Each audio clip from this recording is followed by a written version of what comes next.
Thanks for choosing this free Anfield Index podcast. If you'd prefer to listen to this or any of our other shows without adverts, then now's the time to check out Anfield Index Pro. With AI Pro, you can supercharge your entire listening experience. You'll not only get all of our podcasts without the ads, but you'll have them far faster with our quick publish feature available exclusively for subscribers. AI Pro also puts you in the heart of our sound studio, with an option to listen to many of our shows live and interact with the podcasters in real time as the shows are recording. Upgrading couldn't be easier. AI Pro is available on all popular podcast platforms, and we have our own apps for Apple and Android. Just head on over to AnfieldIndexPro.com and get started today. Hello and welcome to the Anfield Index Podcast. Broadcasting to you from my field here in beautiful rural Ireland, I am Trev Downey, and I am joined this week on episode 343 of the Anfield Index Podcast by Lisa Marie Hanahan and Guy Drinkel. I should have probably said 343 just to tickle Carl Kopach's fancy, but seeing as he can't make it because he's off playing football like a lad half his age, I don't feel the need to do that. So I'm going to just say hello to my colleagues this evening by just inquiring how they are, and then we'll see if they've got anything to start the show with. But just quickly, Guy, we have 2 games to talk about and 2 games to look back on. So there's plenty of stuff for the football chat, but just so everyone can get reassured, when I come back to you in a minute, you do have a little piece of culture for them, don't you? All the culture. It's got all the culture. Book-related culture, film-related culture. Put your hands together. We're getting cultural. Oh, God, I love it. And Lisa Marie, I don't know if there's a specific thing that you'd like to open up with, but I am going to start with you. Say hello first. How are you doing, my friend? Hello, I'm doing fine, thank you. Second question, did I get the number of the show right? You did. You did. Excellent. I thought I was going to have an opportunity to jump in there and provide it to you, but you came through, Trevor, and I am so proud. Wow. That is the most gloriously condescending moment I've ever been involved in. Thank you. I highly doubt that, but anyway. No, really, it's up there. So let me just begin the entire show by asking you, have you got anything specific you wanted to start off with? Any words of wisdom or any reference points you want to? I really don't. I have been on kind of back-to-back calls all morning here, so I've been a bit busy. But I do want to say that I am a little upset that neither you nor Guy noticed when we were on video there at the beginning that I cut 6 inches off my hair. No, I did notice, and then I thought, is it past remarkable to say that? I always get really anxious about stuff like that. So what I said, I had made this decision that I'll just say it to Lisa Marie afterwards. Oh, so well, okay. That's why. Well, yeah. all right. It's you, and of course now you look even younger, which is more annoying. I have to say. That's well, it's a little shorter than I meant for it to be, but that's okay. It'll grow. But anyway, no, it's been a busy week. It's fall break next week for schools, and so or at least my kids' school. So it feels like everyone's trying to kind of cram everything into this week. So it's been a bit of a busy week, but the weather's been glorious. I just felt, since I complain about the weather so much, I thought it would be nice to point out that we have had absolutely beautiful weather here for the last couple of weeks. So what is this season officially in your? It is fall. We are in fall. No. It's a little warm during the day, but we get where it drops at night. You've got those nice crisp mornings. And so, I mean, it's a little warm, like once you get to about, afternoon, but it cools right back off. In fact, Paul, kid number 2, he had a match on Tuesday evening and didn't start until 7:45. And it was a bit chilly. Had to break out the coat and the scarf and the gloves to sit out there and watch him play. So, but I think you're misunderstanding my question, which is where on your category? Do you remember? On my categories list, we would be in fall. I would consider this actual fall. Oh, isn't there some sort of a qualifier that goes with that? I thought they all had qualifiers. They're all subcategories and stuff like that. Crazy a lot winter. Of them do, but no. But it's like we were in false fall, And then we were in, That's what I mean. And but then this is just straight up proper actual fall. Yes, okay. We are now in actual fall. For those of you listening everywhere else, that's autumn. Pardon. Apologies. But see, if we say autumn here, you can't say it's fall, y'all. So. Well, that's very true, actually. Yeah. We can't say that here anyway. Autumn, y'all, doesn't have the same. Yeah. No, you're right. It always falls flat for me, that one. I have to say, yeah. Well, I'm glad you're enjoying your climate conditions, weather conditions. What's the difference? Oh, let's not get into that. Let's move quickly away from that topic, that fractious topic, and go to young Drinkel, who is very busy this week because I've been listening to the shows in which he's been involved, production-wise or other, and there's a lot of them. The usual for you, my friend. So I do appreciate you taking the time out on a Friday evening to do this with us. Doesn't get said enough, so fair play to you. And more to the point, here you go, about to do your service for humanity again by informing us all about something we should be watching. Oh, before you start as well, courtesy of a man we all know well, and when things are completely set up, I will reveal the identity of said man. I've now got a wealth of internet access to glorious television and movies and the like, which of course the rest of the world has been familiar with for ages, but it's just coming to a cinema near me right now.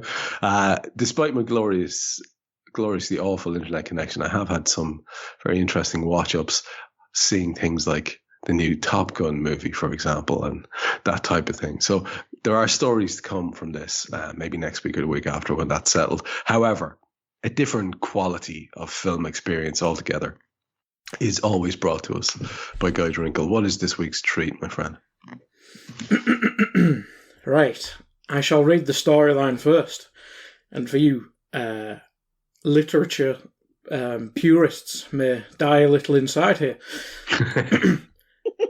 Herman Melville's classic tale retold. The infamous whale is bigger, badder, and a whole lot stronger in the sci-fi reimagining of Herman Melville's classic tale of the battle between man, sea, and sea creature, starring Xena Elam, Renee O'Connor as traditionally male narrator, but the boat, now a high-tech submarine, is also bigger, and Captain Ahab is as determined as ever to settle the score and take down the mighty sea mammal that maimed him. Welcome to 2010 Moby Dick. Whoa, I thought there was going to be a change of title as well, but I'm glad they kept it. So it's obviously got that link to the classic. Now, so far, you'd have to say it sounds truly appalling. So tell us how much worse it gets. So we have a high score of 2.4 on IMDb. Okay. A bit of conversation for you between a Seahawk pilot and Captain Ahab. Oh, tremendous. Congratulations, you nuked a school of squid, Captain Ahab. Where there are squid, there are whales. Oh, God, that's profound. That is glorious. When there's a Xena link, I feel like it needs to be said as well. Hang on, you see, you mentioned that was a bit of a throwaway thing earlier on. The Xena, I thought you said that was the actress. I believe it is, so she's the narrator by the sounds of it. But her name in the character is Xena. It was quoted Xena, so I'm guessing she played Xena before, because there was two people. There was one from Spartacus who played Xena, so I'm guessing she played. Who did she play? Wasn't it Lucy Lawless? Yes, Lucy Lawless. Warrior. Yes, but I think isn't there two people who played Xena? Who she played? Possibly. Xena Warrior, Gabrielle Hope and Matt something. No, she didn't play Xena. She was in Xena, so she wasn't even Xena. That's how good the link is in this film. Oh my God.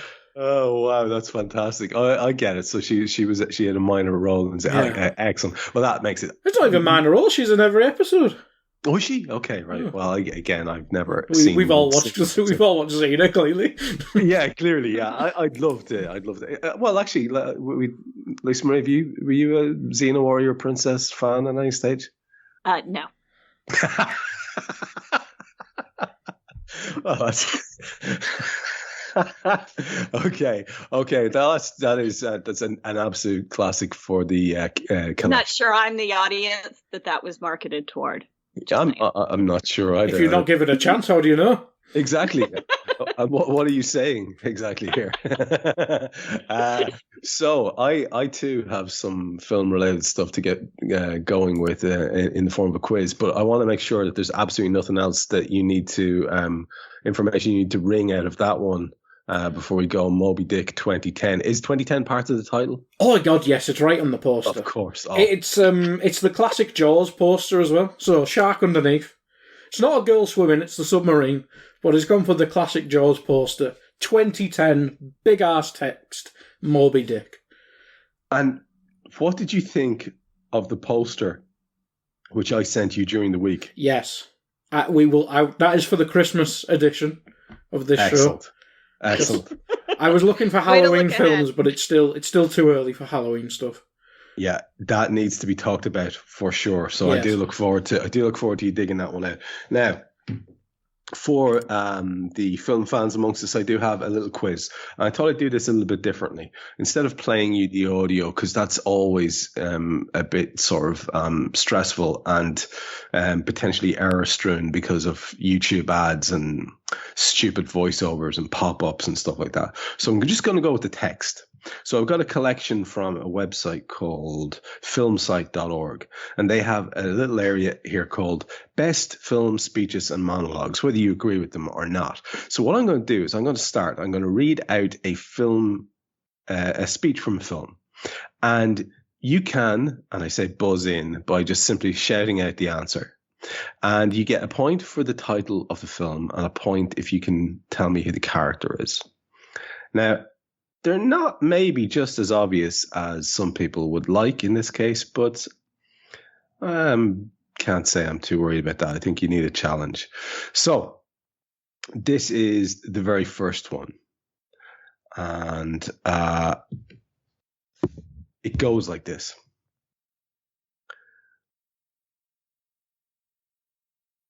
Councilman, I stand before you not only as your queen. I come to you as a mother. I come to you as a wife. I come to you as a Spartan woman. I come to you with great humility. I'm not here to represent Leonidas, excuse me. His actions speak louder than my words ever could. I am here for all those voices which cannot be heard. Mothers, daughters, fathers, sons, 300 families that bleed for our rights and for the very principles this room was built upon. 300. Hmm? Yay! I wanted to hear the full quote, so I didn't buzz in. But I know that film, don't you worry. Yeah, I kind of know that film as well. For an extra point, can you tell me the name of the character? Leonidas' wife. What's her name? Speaking there. I can't remember her name. I'll tell you what, I'll even give you a point for the actress. I was trying to think of the actress's name, and now I'm just thinking of Game of Thrones. What's her name? Yeah, she's in Judge Dredd. Yep. Oh, what's her bloody name? You can gazump the point here, by the way, so you know, Lisa Marie. Oh, didn't know that. I can't. What's her bloody name? It's Queen Gorgo, played by Lena Headey. Lena Headey. It's Queen something. Yeah. Yes, very good. I would never have got Gorgo, but the lady was in there somewhere. Next speech. Are we ready? It goes like this. But on this most auspicious of nights, permit me then, in lieu of the more commonplace sobriquet, to suggest the character of this dramatis personae. Voila, in view of a humble vaudevillian veteran cast vicariously as both victim and villain by the vicissitudes of fate. This visage, no mere veneer of vanity, is a vestige of the voix populi. Now vacant, vanished. However, this valorous visitation of a bygone vexation stands vivified and has vowed to vanquish these venal and virulent vermin, vanguarding vice and vouchsafing the violently vicious and voracious violation of volition. You gotta get this, folks. First of all, that is a lovely series of words that start with the letter V. Yes, that is the point. Now, what is the movie? Is it V for Vendetta? It is V for Vendetta. Oh God, that helped me so much. Well, all right, here we go. For the first of all, I haven't seen either of those films, so anyway. Oh. V for Vendetta, like 300's probably not for you, but V for Vendetta is fantastic. Well, y'all have to understand that there's a pretty good period of time where, movie watching was, not necessarily easily attained for me. Yeah, I'm not having this excuse at all. I'm not having this excuse at all. I'm just saying that's, anyway. Go ahead, next. Way to go, guys. Oh, wait, does he get to say the actor or actress? Yeah. Hugo Weaving. Very good. Yeah. I know my Hugo. You do know your Hugo. Right, here we go. Here's the next one. Yes. And we go like this. Those areas, they've been drilled. Yes, it's called drainage, Eli. See, I own everything around it, so of course I get what's underneath it. Do you understand, Eli? That's more to the point. Do you understand? I drink your water. I drink it up every day. I drink the blood of the lamb from Bandy's tract because you're not the chosen brother, Eli. 'Twas Paul who was chosen. He found me and told me about your land. You're just a fool. I did what your brother couldn't. I broke you and beat you. It was Paul told me about you. He's the prophet. He's the smart one. He knew what was there and he found me to take it out of the ground. Do I need to go on? Is that, what is it? There Will Be Blood or? Yes. Very good. And then I'm assuming that's Daniel Day-Lewis. It is. And we were getting to the, I drink your milkshake. I drink it I up. at least have a point on the board. 2, because I guess the actor. You do. So it is 4-2. And we're going to go at least one more and we'll have a tie break if necessary. Okay. Next one. Want to know how I got these scars? My father was a drinker and a fiend. Dark Knight. Oh, he's in. I seem to have hit a rich vein of Drinkel interest films here. So, do it. Give me the either character or actor or both. Joker. To wrap this up. Oh my God! What's his bloody name? I'm gonna have Heath Ledger. Oh God! Extra bonus point for you for coming in from the side. So. We will do more of this. I feel like that was a successful format. We will return to this, but we must get on with the business that is football.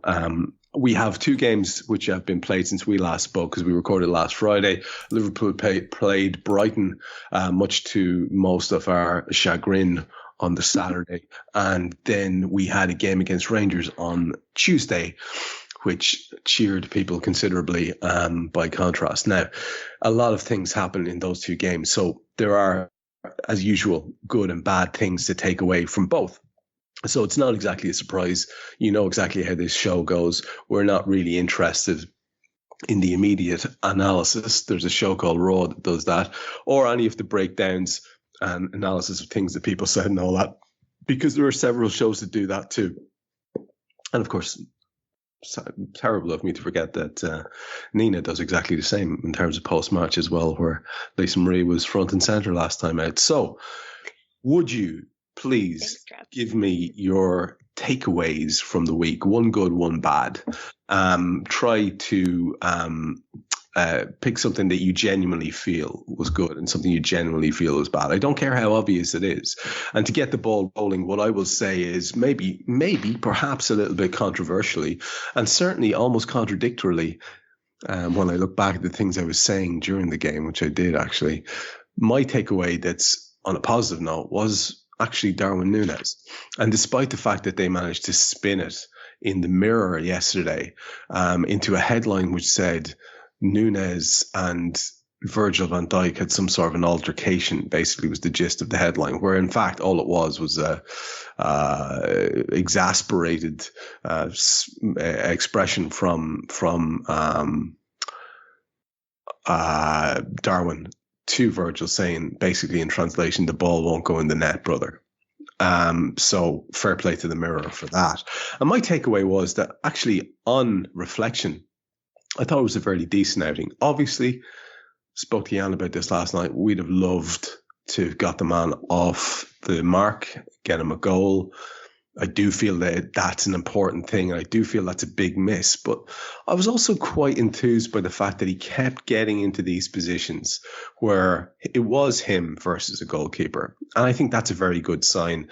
I think all but the most impatient will be cheered by that. I think they should be, at least. I mean, whatever age you are in terms of your involvement or interest in the game, that's a truism as long as I can recall, which is old strikers saying, well, at least he's getting in the positions. And that's a massive thing in and of itself. So I'm going to just choose to be heartened by that as we go forward into the next couple of games, and believe in the way that so many people urge us to do so blindly, that it will come right, because I think that is the most important sign. So that's my happy takeaway, which I don't think either of you would have had. So I think I'm safe enough on being on comparatively original ground. Guy, in terms of something really positive to take out of the last two games, where would you go? I was going to say the good and bad. The good was Rangers and the bad was just Brighton, because that game was horrid. Yeah. But in terms of specifics, the good, the relationship, the competence of Henderson and Trent in the Rangers game, whereas they weren't in our front four at the same time for some reason.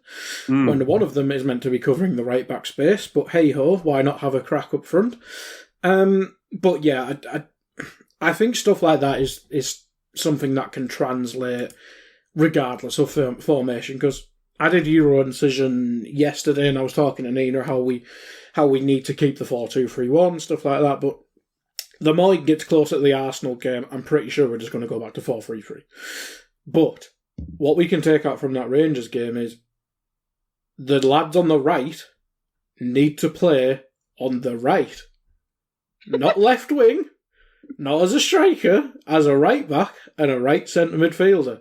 So hopefully the Rangers game, this is almost coming off as a negative now, but if they have that discipline in the performance that they're shown in the Rangers game, I think that's a good starting point to get that side back to being somewhat competent, because they've probably been two of our worst players this season. So yeah, it is a good showing from them. I think Henderson was in for man of the match shouts, especially in the first half, and Trent obviously got the really nice free kick and again played really well throughout the entire game. So yeah, it was just nice having them two actually play like professional footballers.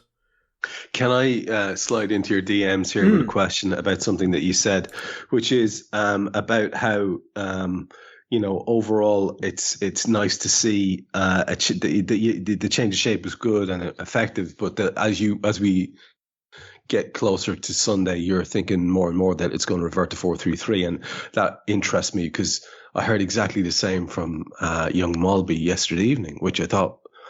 I was actually a bit surprised. I thought in the limited amount of stuff, because normally I read a lot more and I see a lot more, but I've been very much off Twitter and obviously, as we know, missed the Brighton game where you had to stand in for me. Thanks again for that.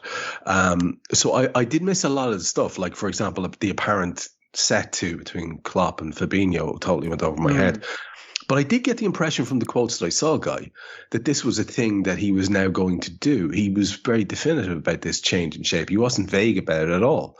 And to me, that sounds as if it's a change in shape, not like an option. It wasn't being spoken about as an option. So I thought it was how we were going to go for a while now. Today's presser, he mentioned keeping the opposition guessing and okay, and the fans. Yes, pretty much, and being what's the word?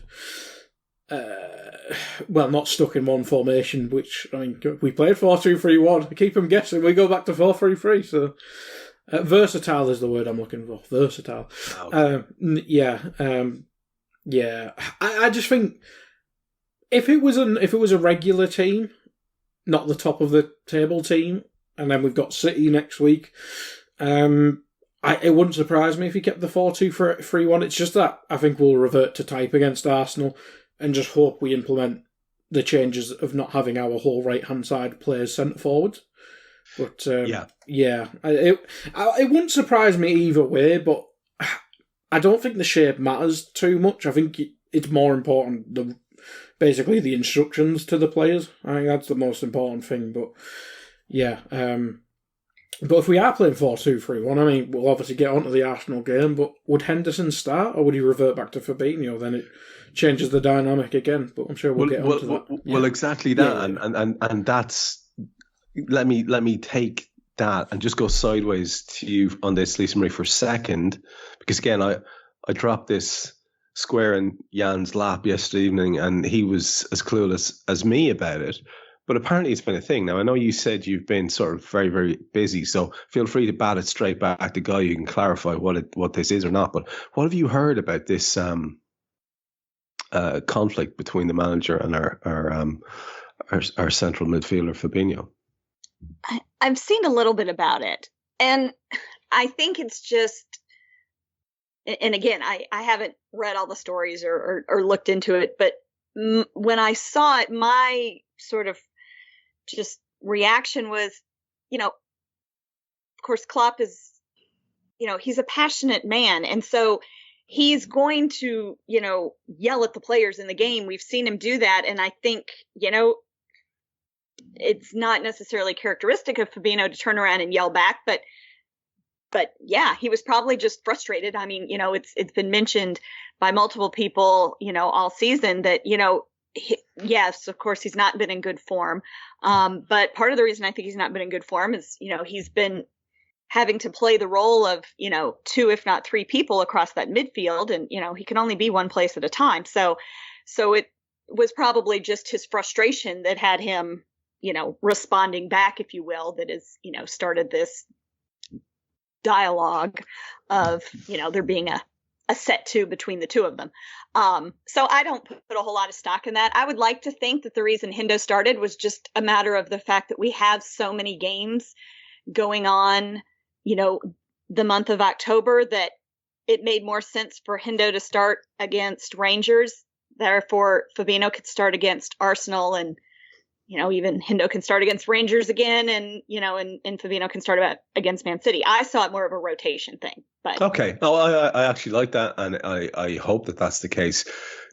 I brought it up for a couple of reasons. One, you've just put your finger on. I'll come back to that in a second. The other was that, again, when I spoke to Jan about it, he did refer back to the fact that Fabinho had been, to all intents and purposes, dropped for the Manchester United game as well, which, when you do went really well, it went really well, right? Well done. So that seems, it was an interesting. I thought it was an interesting point, and might be getting to something that a lot of people have been hinting at. Because if we're being honest, if the Rangers result hadn't gone well, there would be all sorts of tinfoil hats being pulled on left, right, and centre, and theories floating around of all sorts of conspiracy nature. And you just put your finger on something there, Lisa Marie, that I'm going to throw back in Guy's direction, because maybe this is just me. It could be a generational thing. It could be what I do for a living. But I'm of that generation, and certainly of that profession, where if I am feeling that it's important to dole out a bollocking to somebody who is nominally sort of under my tutelage, which is, say, in my own personal situation as a teacher or as a coach in a football field or something like that. That's also essentially, I know it's slightly different and more nuanced than all the rest of it, but there's a huge aspect of Klopp that is that old-fashioned, yeah, he's everybody's mate, but you wouldn't fucking mess with him kind of thing. And I think that's absolutely the dynamic that is essential. You have to have that distance and respect, and that slight foreboding thing, Guy. And I don't like, and people always say, oh, it's fine. Like, I mean, it's just a bit of heat of the moment stuff. But I honestly don't like seeing that. And especially when Lisa Marie says, and she's right, it's not really in character for that guy. So that's what had me a little bit worried. And I'm just wondering if you can clarify any more. Did you actually see the altercation involved? Is it just some sort of a little heat of the moment spat that needs to be put to one side and forgotten, the same as a player perhaps batting away a manager's hand if he's pissed off at being taken off? Was it something of that nature? Or would you have a little worry that there might be something deep in? Or I even heard Dave Hendrick, who's not given to conspiracy theories, wondering, is there something essentially wrong with the squad in terms of the dynamic and the mood and atmosphere? What's your take on it? I wouldn't be pissing off the Brazilian lads about we'd be fucked. But I didn't see it at the time. It must have been when one of my millions of streams were dying, which was a grace at that point. But from what I've understand and seen screenshots and whatnot on Twitter, I think it does look like a heat of the moment thing. I think Dave worded it as he got caught out of position on the left-hand side a bit, and then, well, our other midfielder wasn't on the right-hand side, which was a common theme, and he seemed to get the blame for it. But I think we've seen, even in the Rangers game, I don't want people to say, oh, I'm turning this on Henderson, but we saw Henderson coming, getting subbed off, and he wasn't happy, so I think it was just... he looked pissed off. Yeah, I just think it's high tension, especially in that Brighton game, because that was a horror show, but I think it was just high tensions, heat of the moment thing. But people are always angry in our squad. I mean, Mane used to have the biggest resting bitch face whenever he got subbed off. Henderson's an angry Mackham, so he always comes off angry. But no, I think you are right that it's not usually Fabinho in that, but maybe it was just boiling point, and I think he does shoulder a lot of the blame because he is obviously Thiago now, but I think he's been the midfielder in the Klopp era, hasn't he? He stringed it all together from taking us up a level, I think, when he joined. So maybe it's just the shouldering of the blame, and now people seem to think he's shit. There was an Echo article the day after saying he needs to be taken out of the team now. I'm not sure if you've seen that, but it was a horror show of an article. I try not to read the Echo articles. Well, you can't because the website's a fucking travesty, isn't it? It's a nightmare, yeah. But no, it just seems odd that, I don't know, it just stems back from Fabinho's first spell where he was getting used to it. It's always seemed ready to pull the knives out when it's him, but I don't think there'll be a problem. If there was a problem between Fabinho and Klopp, I don't think Klopp would have subbed him on relatively early in the Rangers game. Yeah, I think that's fair. And again, I'm coming at it from a position of comparative ignorance, and I wanted to fill in any blanks for me and for anyone else who's listened who I was also sort of wondering what was going on, because generally speaking, I wouldn't be that guy, and this week I am, and I wanted to lean into it. And Lisa Marie, speaking of leaning into things that might necessarily suit you, you are sort of nominally, at least when the 3, 4. And we'll include young Brainchy when he eventually gets back to us, 5 of us are floating around that do this show on a regular basis. You're sort of the default optimist of the group. I used to be. Then you took my role. So now I can be a bit of a crank as well, which is great. So I'm going to go and ask you to play against type now by telling me what your sort of downside, what was the negative takeaway you took from either game, which the Reds have played since we last spoke? Well, that's a good question. Brighton, it would just have been the general way that we played. I mean, it was just frightening. I think it kind of ties into what I was thinking of as my good thing, and you and Guy touched on a little bit, but when I was going to talk about what my good takeaway was, it was going to be that we did change and we played the 4-2-3-1. And I would say my concern is that we are going to revert back to the 4-3-3 for Arsenal. Because I don't know, it just seemed to work better in the 4-2-3-1. And I don't know enough about the tactics to get, too in depth. I probably have enough knowledge to be dangerous. But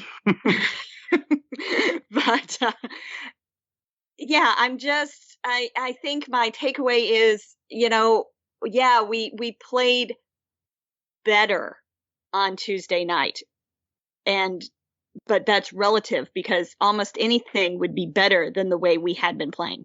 So I'm afraid that it's not going to be enough to get us over these next 2 league games because they're going to be difficult, and I'm not looking forward to either one of them. And for me, they both fall on a Sunday morning. So I will be in church praying while we are playing both Arsenal and Man City. That is so good to know. It really, really is.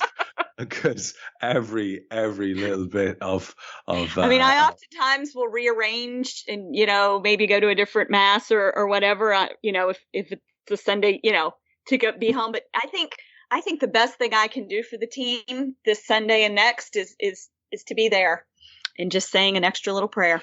It really does. And, this is really interesting that you've gone here because I was actually going to use as my opening thing today, not the film quiz, but rather a sequence of Father Ted clips that I've been watching during the week, entertaining myself. And one of the best is this episode where Dougal's having a little walk with this bishop or cardinal. I think he's a bishop.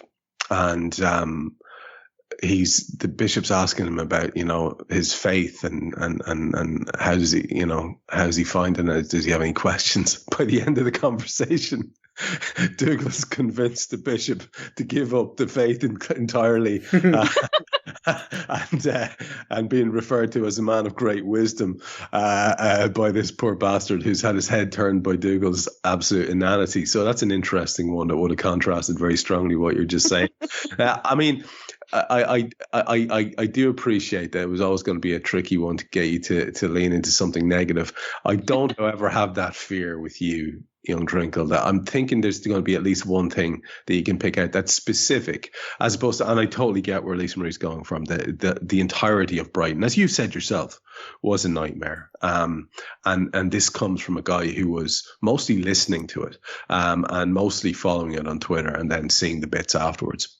But it does seem to me, from insights I was getting from you live at the time, and then afterwards, listening to you guys in Raw, that that game could have gone a lot worse. It could have been far more horrific. Absolutely. If it hadn't been for a certain Brazilian lad who is worth his weight in gold between our posts. So, with that in mind, and just like there's a man known to put in a good prayer too. I was going to say the Holy Goalie, yeah.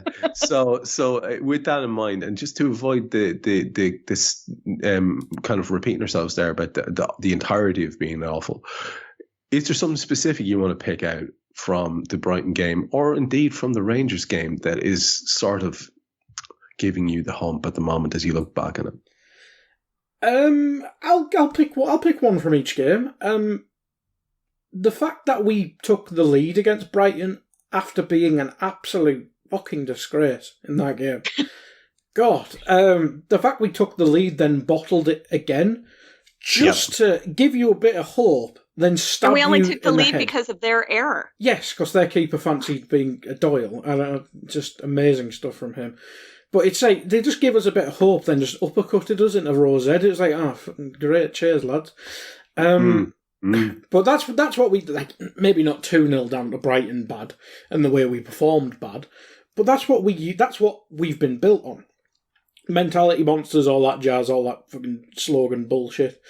But it was like, well, we've done it again. It's next levels, it's new levels of terrible. But we came back and did it, and then they just scored, like, 2 minutes later, and we looked dreadful. And it was like, well, mentality monsters has gone again.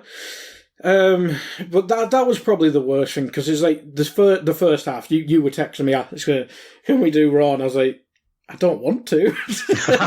Man, I'm so sorry. So sorry. And then you asked how it's going. I told Nina, on her show that, if I hadn't been slated to be on her show, I don't know that I wouldn't have turned it off after the second Brighton goal. I mean, I honestly don't.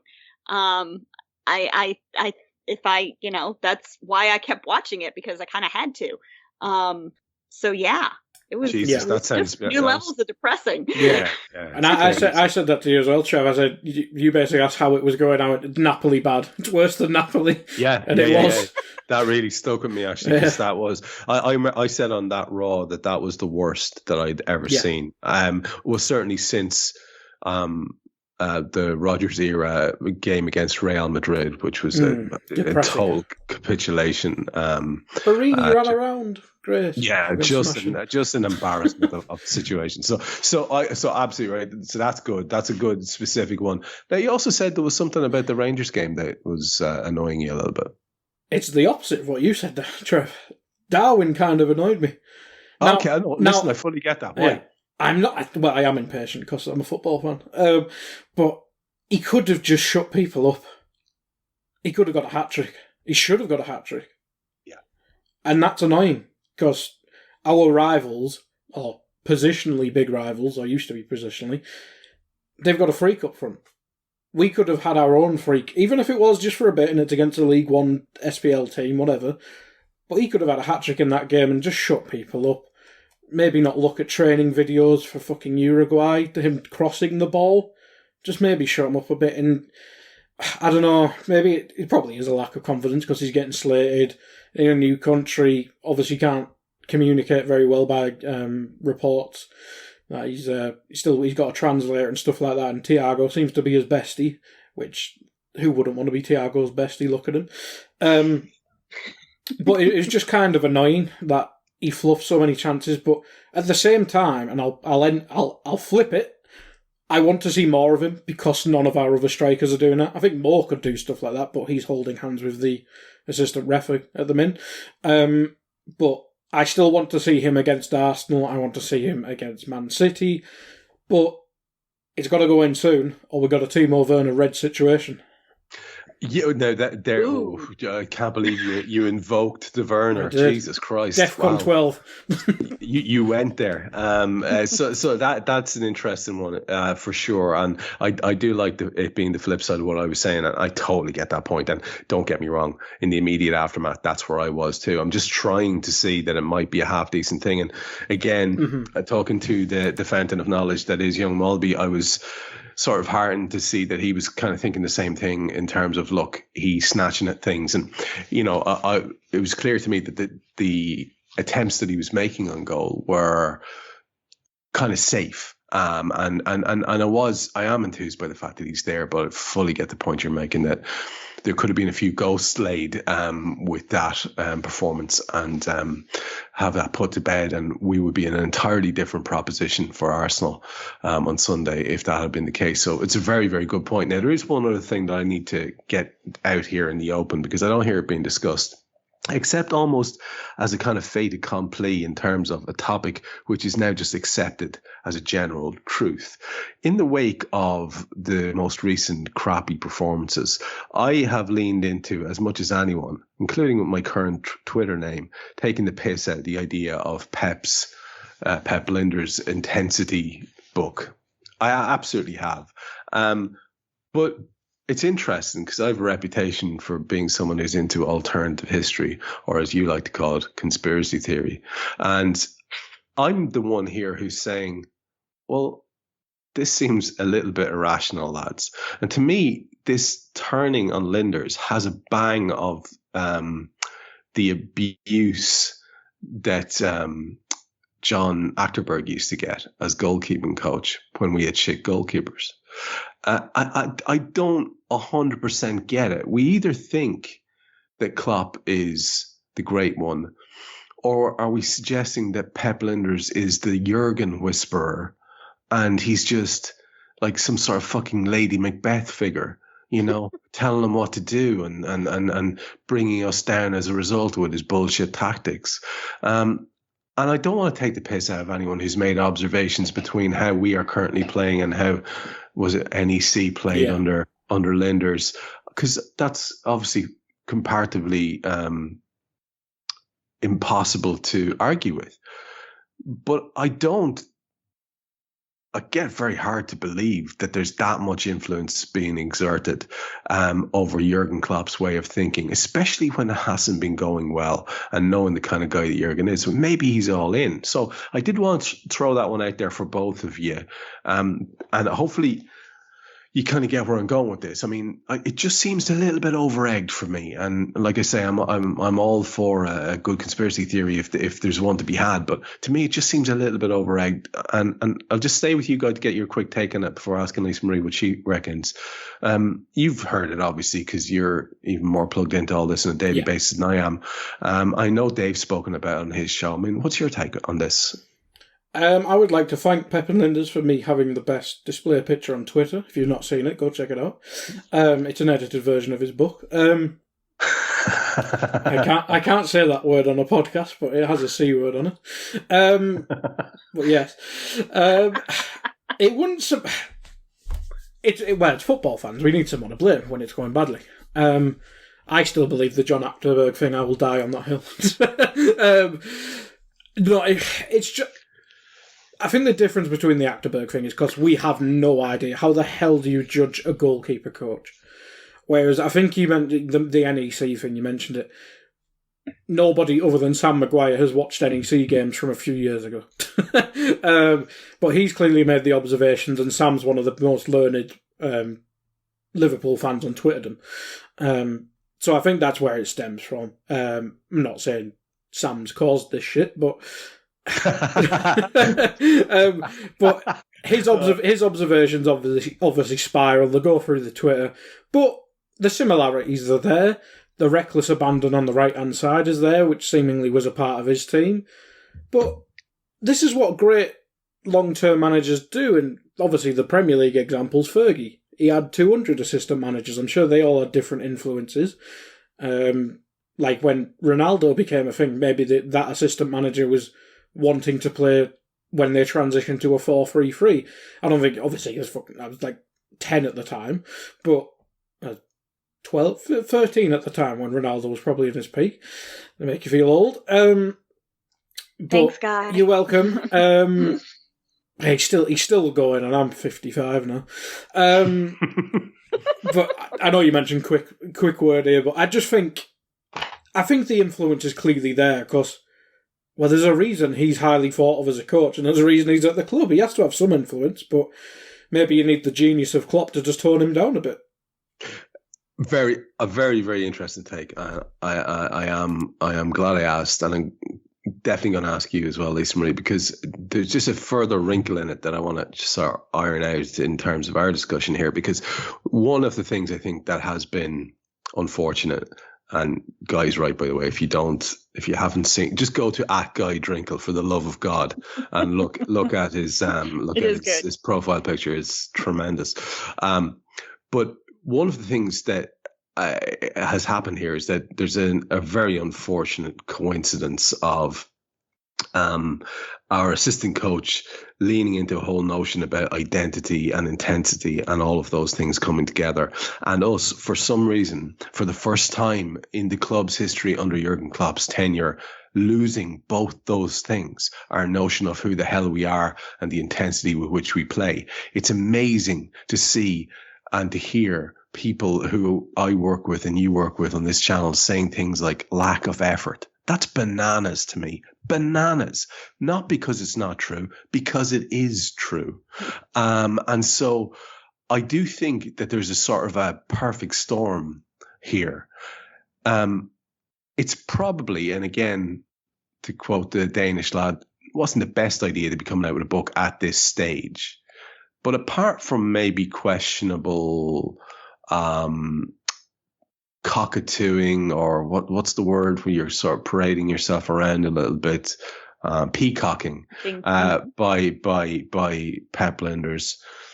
I mean, it's probably not the greatest sin in the world, and it seems to be one of those things that people have leaned into to batter us with a stick. What's your take on the notion of Linders and his emerging influence and the whole idea of us losing intensity just as we're famously touting it? Well, it's kind of become the definition of irony. Yeah, I mean, I've not leaned too much into that, but it is it's extremely ironic that it's kind of fallen this way. But I mean, I can't think that all of a sudden Jurgen has decided, hey, you know what? We're just going to let Pep come up with everything this season, and I'm just going to sit back. I mean, he can't solely be responsible for Pep Lijnders, that is, in us falling off a cliff as far as everything has been concerned.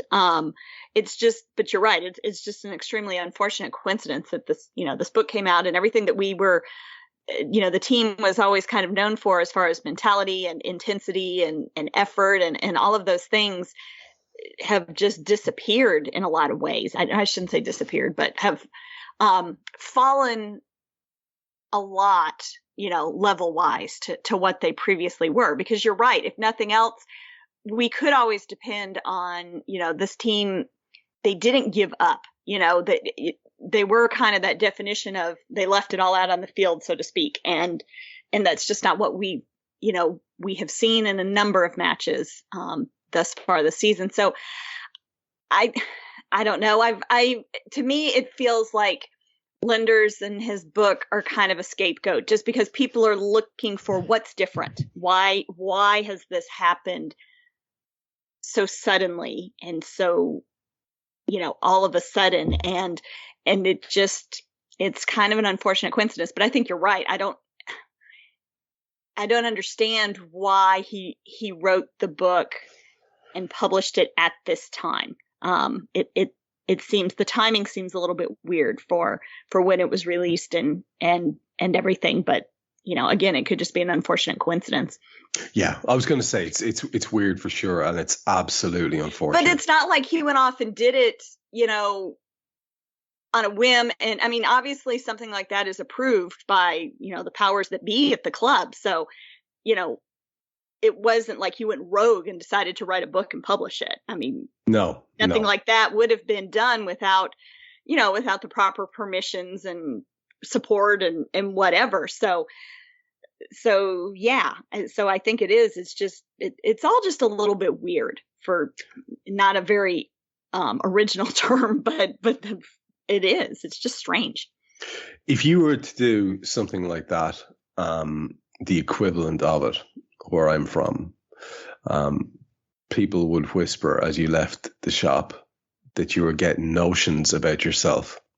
And that's very much what it feels like here with Pep's book and the whole situation. I think that's why it's so open to justifiable slagging at the moment, and should rightly be, because you do have to think about timing and these type of things. I did feel a bit weird at the time, to use your word. I think it's an appropriate one.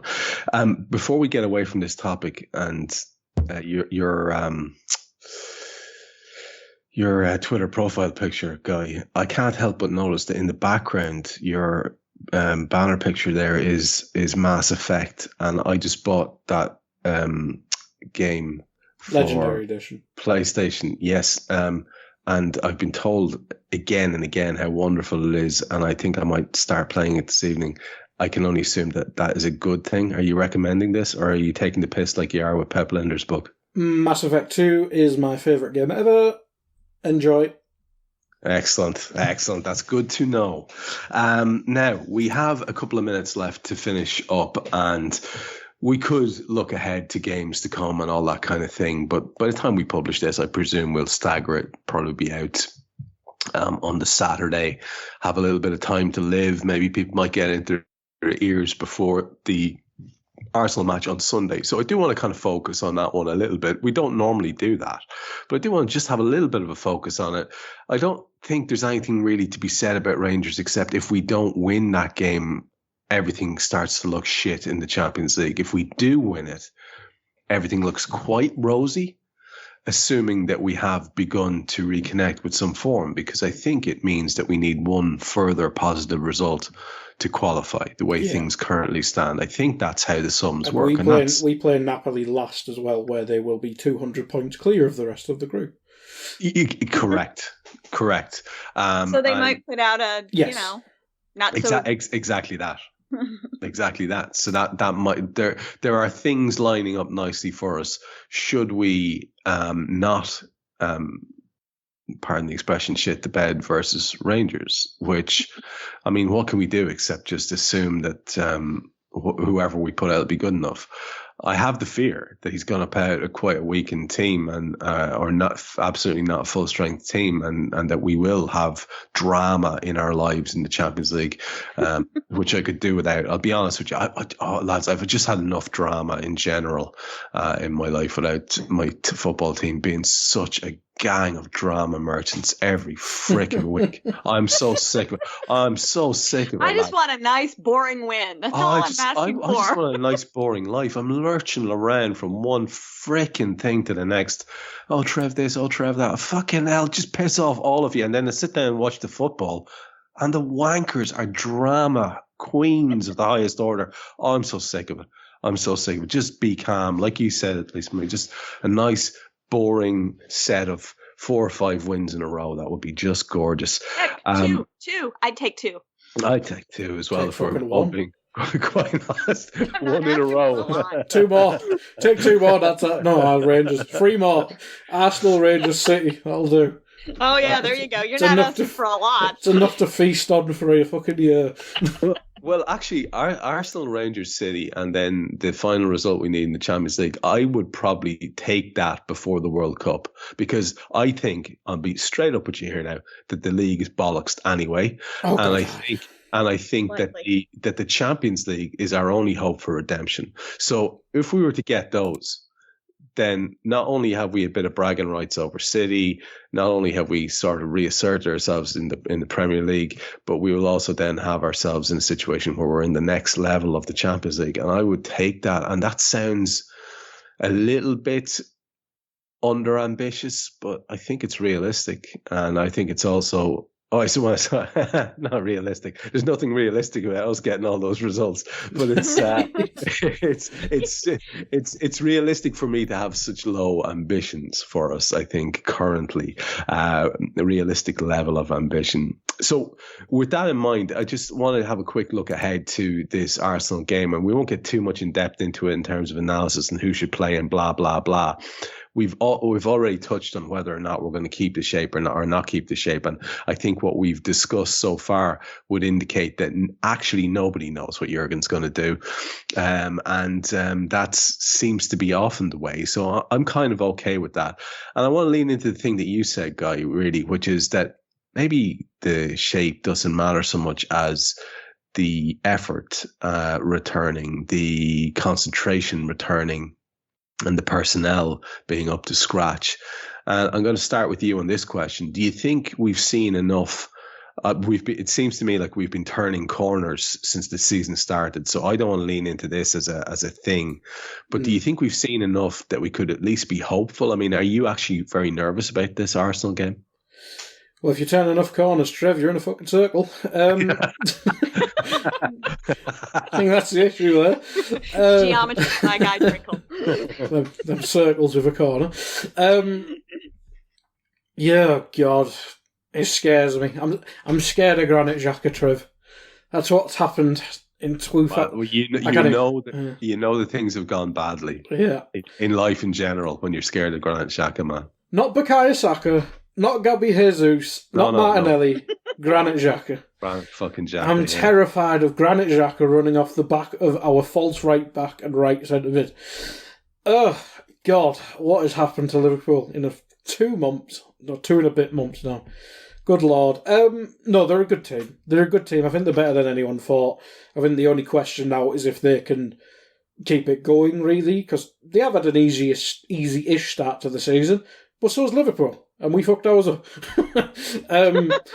So you got to beat what's in front of you. Yeah, you got to beat what's in front of you. They've passed. Well, United was a bit of an aberration, but they passed the North London derby test, which Arteta against Conte. Arteta got the best of him. They're just a fun team. I think people have made the comparisons with us in the early Klopp days.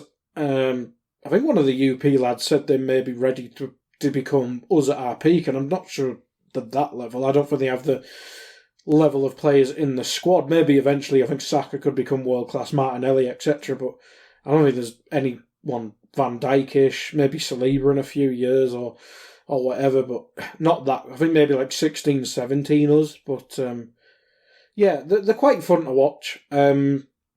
And they've got really good young core, which will probably get picked apart by most likely Man City in the coming years, because that's what Man City do. And this league is becoming the Bundesliga, so why not copy Bayern and take people's players? I've gone off track as usual, but but no, it is a worry. Like, I've not been worried about an Arsenal game since Rafa was here, when they battered us like 4 times in a week. Since I'm not sure if anyone... Julio Baptiste is in my nightmares because he battered us about 3 times in a week. Oh, God, that was horrible. Do you remember that week? It was horrible. Yeah. Yeah. So I've not really been worried about an Arsenal game since then. So yeah, it's a new feeling, and I don't like it. Yeah, I also fear change, and I fear my own emotions, and they are making me nervous. I have to say, I was trying to lean in to the idea that they're perhaps a little bit overrated because the opposition level that they faced hasn't been as high, and I did get some joy out of the fact that Manchester United managed to beat them, but then they did actually play Spurs, who are supposed to be a reasonably good team, and ran out convincing winners in the end. So yeah, it is going to be an interesting one, and I think I'd like to say, Lisa Marie, that will be a real test of their mettle as potential league leaders and top 4 candidates. We won't call them title challengers just yet. That would be premature. But I'm not sure if we're going to be a great test of them as title challengers, because I don't know what's going to turn up. And this, for me, has been, I would imagine for you, in a very pointed way, I have sadly muscle memory of this, but in recent years, this has been the first time in, well, at least 5 years where I feel like I don't know what I'm going to get from my team, because I always knew that I would have people running around until they died, until the final whistle. It was one of the joys of the early days of Raw for me, was talking about, look how we play until the final whistle. Like, I mean, we could be 5-0 up. It doesn't matter. We're going and we're going and we're going. And that's just in a really, really, really significant way disappeared. And I don't know what we are. And I'm going to have to see a lot of consecutive performances before I have faith again in this side. That's how badly they've damaged my perception of them and what we are as a team. So as a result, I am kind of very wary of this. What do you make of that? I mean, like I say, it must be quite pointed for you, because I would say in nearly all the time you've been watching, there's been that consistency in terms of the absolute, almost maniacal effort. And when it's not there, we just look, like you said earlier on, it's the right word. It's depressing, isn't it? Absolutely. Yeah, no, it is. And it's been something that is, really, I mean, I haven't spent significant amounts of time dwelling or thinking about it, but it's like I sometimes don't know how to feel. And I think it was probably, especially before the Brighton game last week, where, generally after a long break like that, I'm just ready to, to see Liverpool play again. And last week I was just kind of like, oh yeah, all right, we're back. And that's very uncharacteristic to the way I've been the last couple of years. And I think it is, because this is a whole new experience for me personally, because you're right. Even if we weren't getting the results, in previous years, since I really started following the team, then at least the effort, we couldn't say that it wasn't for lack of trying, which I know is cliche and all of the other, but it's true. It was, they gave it their all, and that, and I mean, the first couple games this season, when it was like that, it was just like, okay, they just haven't found their rhythm yet, but as the next game would go on and the next game would go on, where, it was just crap. I'm having a little bit of a difficult time adjusting, and it is very unsettling to look forward to Arsenal and be like, oh, are we going to be able to have enough to get past this team? And then Man City has always been a game, that I've been a little bit nervous about, but this go round, I don't even want to do it, because I don't want that, mutant that they've got as a striker now to. And I'm sure we'll get into that more next week. But yeah, I just don't even want to see it. So, yeah, it's very unsettling, I think is the best word I can describe it at this point in time. I think that works. And, it's tempered with a kind of weird new excitement as well. Spoken about this in a couple of shows as well, that because you don't know what to expect, there is a sort of a randomness to it. Because we don't know lineup, there is a certain sort of excitement to it. Because we have new players to blood in, specifically one that we want to see as much of as possible, as Guy mentioned earlier on, there is a sort of excitement level. It's not the excitement we want. It's not the excitement that's based around confident anticipation. It's an excitement based around, holy shit, everything could go wrong here. But maybe we need to embrace that every so often as well, and it'll make us better people. Maybe we'll just be better people as a result of this. That's what I'm going to lean into. So we should wrap it up this week. I have nothing specifically that I want to mention, because we will be doing shows thick and fast over the next while, so we'll get plenty of chances to mention things that are coming up. I would just say, if it's in your wheelhouse at all and you've enjoyed this show, maybe do have a look around and see what other shows are available from AI and from AI Pro, because there are a lot of people doing a lot of good stuff there, who are worth listening to and are now part of my virtually daily routine. I had stopped listening to football podcasts of any sort when this got really hectic for us. And then I listen only to the stuff from our channel, and there's such a variety of voices that I do think it's worth your while having a bit of an experiment, if you like what we do here. And if you do, can you please tell somebody else about it? Because it's come to my attention that, barring, I don't know, someone of, the audience level of Joe Rogan or someone saying that you should really listen to Trev and the lads, there's no great advertising to be done. There's no great plugging to be done on things like Twitter. Telling people is what it's all about. So do let someone know who's a Red or who you think might enjoy our ramblings, and I would appreciate that very much. Lisa Marie, before we go, anything you want to finish with or anything you want to mention? I just want to say 116 days. And that's all I'm going to say. It's a teaser. Oh. So should we just mull this over? More to be revealed, yes. Okay, 116 days. 116, it's a teaser. Oh, okay. I'm excited now to work out what this is. And Guy, for yourself, anything you want to wrap the show up with or mention before we go? Naby Keita was in Anfield, so hell has frozen over. Jesus. Yeah. He was in the background in the Rangers game. We seen him. So yeah, maybe he was actually injured, but I still don't believe it. I know you don't believe that. I don't believe that bullshit. That's the one thing that's emerged from this show that's more positive than anything else for me, is that you are now the resident conspiracy theorist of Anfield Index, and I pass my tinfoil hat crown to you with John great... Atterberg stabbed Naby in the show. I know he did, yeah. on his way to the moon, where Stanley Kubrick is up there. Fantastic. Okay, I've enjoyed that chat immensely. Thanks to Lisa Marie Hanahan, thanks to Guy Drinkel. I've been Trev Downey. We're back with you on the Anfield Index podcast next week. We hope you enjoyed listening to this Anfield Index show. Please be sure to subscribe to our channel so future podcasts find their way to your device automatically. There's nothing quite like fan engagement, and we'd love to know what you think of anything discussed on this show. The best way to get in touch is over on our free Discord community, where both podcasters and listeners debate the hottest LFC topics 24/7. Sign up free now at AnfieldIndex.com/Discord. You won't regret it.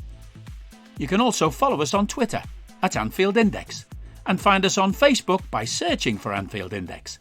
Oh, and before you go, we'd love it if you could leave us a 5-star review on your favourite podcast app. It only takes a couple of seconds, and it means the world to the people who create these free shows.